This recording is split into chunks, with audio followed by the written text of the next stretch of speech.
First, to the subject of what curved grading is. It can mean a number of different things.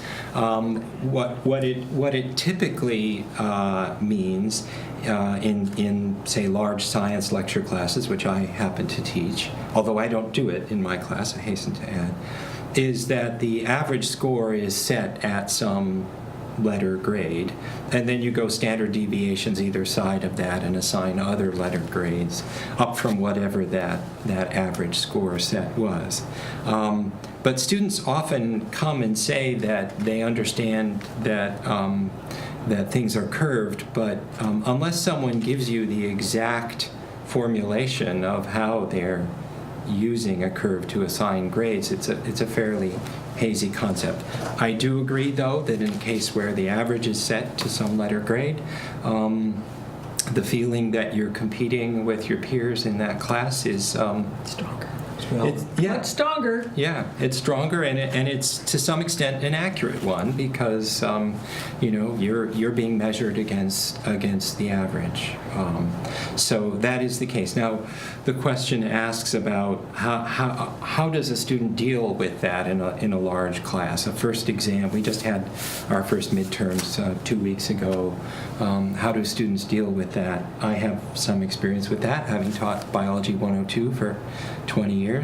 The first thing is that remember that about the hardest transition you make in your freshman year is going from the teaching styles and assessment styles, meaning exams and quizzes that you may have had in high school, to the ones you get at a high-powered place like Penn or some other place like this.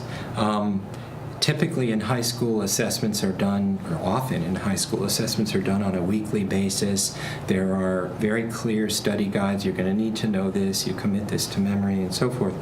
What happens often in the large science courses is there isn't any sort of weekly assessment. There isn't a study guide.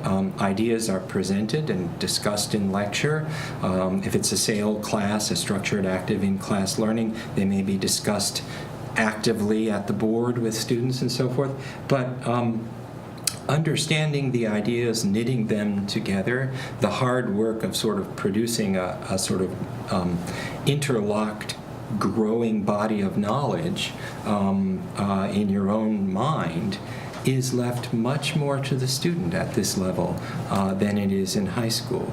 And so students need to learn to make that transition. The Weingarten Center was mentioned.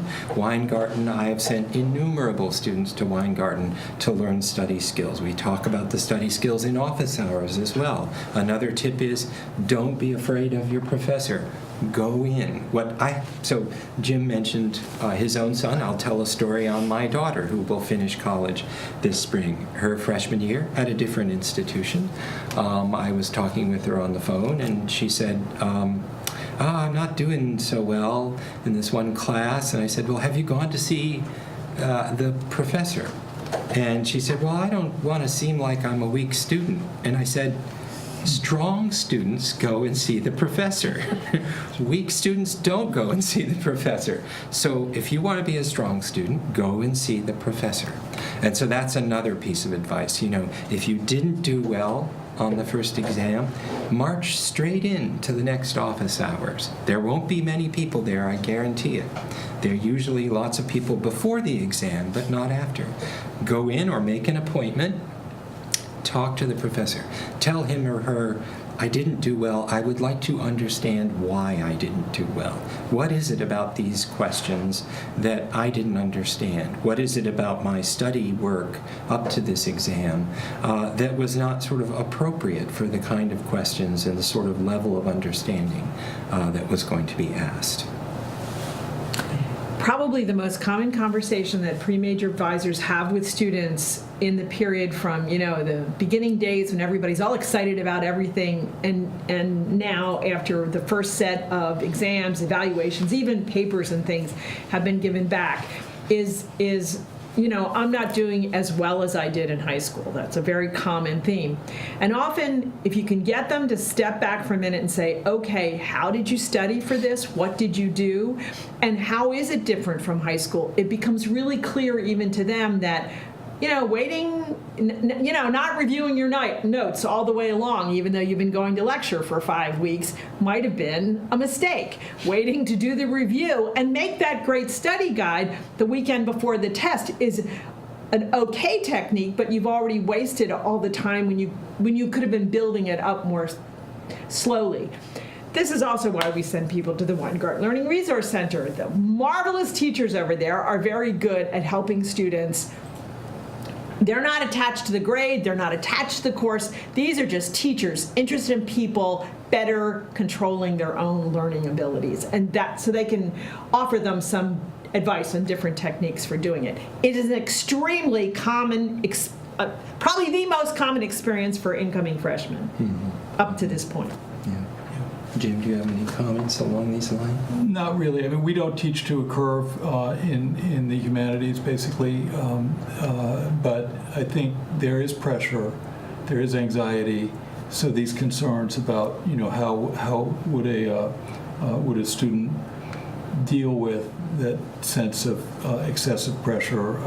I think these are important questions for students all over the curriculum, and you guys are in a better position than I am as how to answer that. I think going to the professor can be helpful to have a relationship with your professor rather than simply to take the exams, do the readings, and sort of see the professor as a kind of instructor that you never actually meet.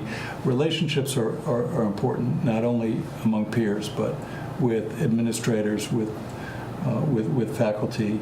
A place like Penn has a nice ratio of faculty to students. That's expensive, but there's a reason why people want to come here. They can have relationships with faculty. So that can be helpful, but I think there are other resources that you can probably describe better than I can, Jen and Paul. Well, and another part of the question, and a very important part, was the issue of what resources are there available for dealing with stress on campus. And there are many of them, and I think that students really your students really need to know that there are lots of places to go where there are people who will talk with you, who will strive to understand your stress. It's important to realize that we are a community of scholars. We're a community of tough-minded scholars, even. We pride ourselves in that. We're also a community of human beings, of brothers, sisters, husbands and wives, fathers and mothers, and we care very deeply about all of our students, not just among the faculty, but we have professional staff in place. We have teams in place in the college office that will refer students to counseling if they come in need of a referral. We have lots of resources that students can avail themselves of. We have taking place on campus Monday from 5 to 7, a campus-wide discussion on essentially issues of mental health and stress on campus and how we can make Penn an even better, less stressful experience for our students. For their part, and in the context of you talking with them, should you talk with them, I would just add a couple of other things. And again, these come from my experience as a teacher and as a parent of a college-age student. I always tell students who come to me and they're upset, one of the first things I tell them is, I try to get across to them, let's say, this has nothing to do with your worth as a human being. That is secure. It's about not answering questions on an exam, and we can help with that. And then the second thing to say, and I say this in the context of the full class, when I have to show them the distribution of scores for one of my exams, I'll say, if you didn't do as well as you'd hoped on this exam, please don't let that diminish your interest in the subject. Feel entitled to remain interested and engaged with the subject. And indeed, if you do remain interested and engaged with the subject, there's your best chance to do better going forward.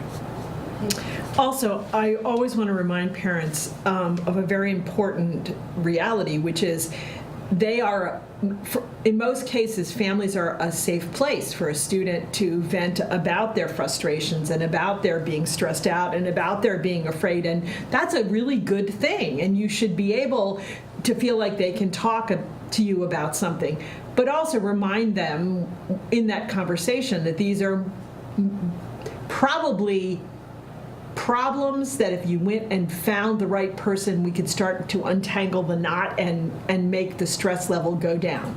I cannot do anything about their lack of sleep, which is something they seem to make into kind of a competitive sport, but you could remind them that sleep is a good thing. It's true. Biologically true. It's a good thing. And I would add, a lot of the issues that come up are very, par for the course for the first semester transition into college. But if you did feel like your son or daughter, that you were really worried that there was a level at which you wanted some intervention, you should call. You can call the college office with that. But you would want to gauge whether this was part of struggling to find a new community of friends or struggling to figure out, how academics were going, that's, regular for everybody starting, or whether you felt, because you know your child best, whether you felt that there was something that you wanted extra attention to. So if it rose to that level, we would definitely want you to call.